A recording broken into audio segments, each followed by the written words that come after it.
Olá, meu nome é Elisandro Ricardo Drexler dos Santos, eu sou professor do Departamento de Botânica e do Programa de Pós-Graduação em Biologia de Fungos, Algas e Plantas da Universidade Federal de Santa Catarina. E hoje a gente vai tratar de um assunto muito interessante. Hoje vamos entrar no maravilhoso mundo dos fungos, no reino dos fungos, né? Bem, primeiro eu gostaria de falar para vocês um pouco sobre diversidade. Tá? Para falar sobre diversidade, eu trouxe dois exemplos clássicos, né? Um de microfungo e outro de macrofungo. Né? Então, a primeira coisa que a gente tem que entender do reino dos fungos é que existem os macrofungos e os microfungos. Né? E para representar esses dois grandes grupos, eu trouxe aqui dois exemplos bem populares. Né? O primeiro caso é o do penicílio,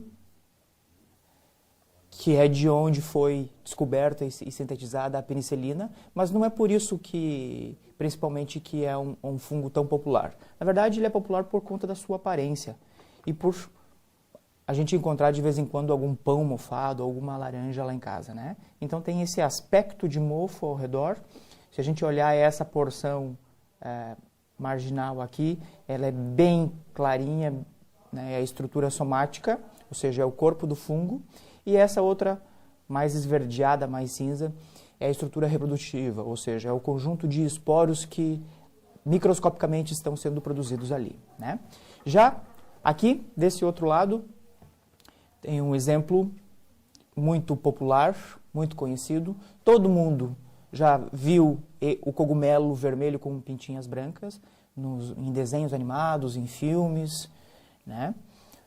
E essa espécie se chama Amanita muscari, é uma espécie que ocorre no Brasil, mas ela é uma espécie exótica. Ela foi introduzida junto com o pinus, né? Então é uma espécie micorrízica, ela tem uma associação com as raízes do pinus. Né? Então, juntamente com o pinus, quando o pinus foi introduzido, essa espécie veio junto e hoje a gente consegue observar ela aqui, principalmente na região sul do Brasil.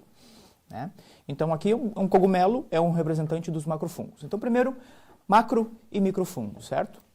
Uma outra coisa muito importante é que os fungos são muito diversos na sua forma, na sua cor, né? Alguns crescem juntos, outros estão solitários. Essa espécie alaranjada aqui é uma espécie muito comum, ela é conhecida como Pycnoporus sanguineus, geralmente vai estar associada a decomposição de madeira em ambientes expostos, ou seja, exposta à irradiação solar, né? E essa coloração é por conta de um pigmento, que lhe confere proteção a essa radiação solar. Esse pigmento se chama cinabarina e é inclusive um antibiótico poderoso. Né? Então, Pycnoporus sanguineus. Tá? Aqui um exemplar que acaba parecendo aquilo que ele come, na verdade é um parasita de uma árvore viva, né, de uma planta, e a superfície superior dessa orelha de pau aqui em cima parece muito com a casca da própria árvore. Né? Tem umas formas bem exuberantes, bem diferentes, né, muito bonitas, algumas delas nos remetem a formas como, por exemplo, dessa de estrela, né? E por conta disso, inclusive, leva o seu nome científico em função da sua forma. Né? É uma estrela da Terra, e por conta disso, então, é Geastrum, gel de terra e astrum de estrela. Então, é uma estrela da Terra. Tá? É um gênero que compreende várias espécies e a gente pode encontrar nos solos das florestas, com muita facilidade até. Bem, como eu disse, alguns parecem umas taças, tá? Como esse daqui que tem uns pelos, uns tricomas, né? É um representante do gênero Coqueina. Aqui um representante do gênero Auricularia. Né? Percebam que muitas vezes os nomes científicos eles têm informação sobre a espécie. Então, antes de ficar com medo do nome científico, é importante tentar interpretar o nome científico. Né? Se a gente olhar aqui, parece mesmo uma orelha, certo? Então, por conta disso que foi dado o nome para o gênero, Auricularia, certo? Aqui uma orelha de pau, né? Ou seja, uma estrutura reprodutiva que se projeta no substrato, certo? E aqui, uma outra estrutura reprodutiva que não se projeta, que é uma mancha. Né? Muitas manchas que a gente encontra, às vezes, na madeira, ou sobre folhas e tudo mais. Tá? Bem, como que os fungos obtêm energia? Né? Eu já falei para vocês dos fungos do Amanita muscari, que é um micorrízico, ou seja, é uma relação simbiótica mutualista que esse fungo tem com a raiz de uma planta. Ou seja, ele confere, o fungo se envolve com o seu corpo, se envolve nessa raiz, protege a raiz de nematóides ou de outras possíveis infecções e também, de certa forma, amplia a área de absorção de água e de nutrientes para a planta.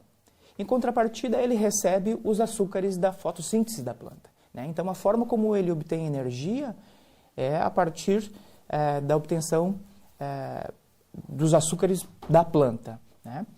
Aqui a gente tem um exemplo clássico de um saprófito, ou seja, de um fungo que decompõe matéria orgânica. Nesse caso é uma madeira, por isso saprofito, né? Mas podem ser espécies sapróbias em geral, que podem decompor não só matéria orgânica vegetal, mas sim animal e até mesmo de próprio fungo, né? Ou seja, fungo pode comer fungo. Uhum. E aqui um outro exemplo, que é de um fungo parasita de insetos. Né? Então, percebam que são 3 modos diferentes de obtenção de energia. Uma por parasitar, e podem ser plantas, podem ser animais, insetos. Outra forma por decompor matéria orgânica morta. E outra forma por se associar simbioticamente com outro organismo para a obtenção de energia. Tá? Uma outra associação muito interessante, também simbiótica, né, é a relação que existe entre as algas e os fungos, tá? Que formam os líquens. Aqui eu tenho 3 representantes clássicos dos líquens. Vocês podem ver um líquen crostoso, que é aquele que é como se fosse uma mancha, né, totalmente aderido ao substrato, que pode ser um tronco de árvore, ou uma pedra, uma rocha, ou até mesmo a superfície de uma folha. Tem esse outro líquen que é folioso. Por que é folioso? Porque ele tem esse aspecto de folha, né? E tem esse outro que é fruticoso. Não é porque ele se parece com uma fruta, mas é porque ele se projeta no substrato. Né? Então, tem 3 formas principais aqui de líquens, que são associações entre algas e fungos. Tá? Bem, acho que todo mundo já ouviu falar ou já sentiu na própria pele uma micose. Né? Os fungos, na verdade, eles não causam apenas malefício para o ser humano por conta das micoses. Eles podem causar alguns malefícios por serem parasitas de plantações, por exemplo, né, e dizimarem muitas plantações e recurso alimentar da nossa espécie. Né? Então, mas quando a gente fala em fungo de modo geral, sempre está associado à palavra fungo um malefício. Mas não é verdade. Se a gente for para olhar os fungos com mais profundidade, a gente vai perceber que eles nos causam muito mais benefícios do que malefícios. Né? Aqui eu mostro para vocês, então, 3 exemplos de fungos comestíveis. Um muito conhecido, que é o champignon. É uma espécie, algumas espécies de agáricos, do gênero agáricos. Né? Aqui uma cesta, uma senhora coletando fungos silvestres para utilizar na cozinha. E tem o exemplo das trufas, do gênero tuber, que são internacionalmente muito populares e muito requisitadas na culinária internacional e às vezes chegam a pesar o equivalente a ouro. Né? Bem, esses são exemplos, né, de fungos que a gente pode utilizar diretamente na nossa alimentação. Mas também tem outros fungos que estão envolvidos com a produção de alguns alimentos nossos. Por exemplo, o Saccharomyces cerevisiae, que é uma levedura que é o fermento biológico. Na produção de pães é muito utilizado. Ou alguns fungos, como o próprio penicillium, que eu falei lá no início dessa aula. Né? Que ele é utilizado, por exemplo, para dar textura e um sabor diferente para o roquefort, para o gorgonzola. né, que são outros queijos, né? Entre outras espécies de fungos que são utilizados na produção de queijos. Também na produção de cervejas, né, na fermentação alcoólica, no caso do vinho, tá?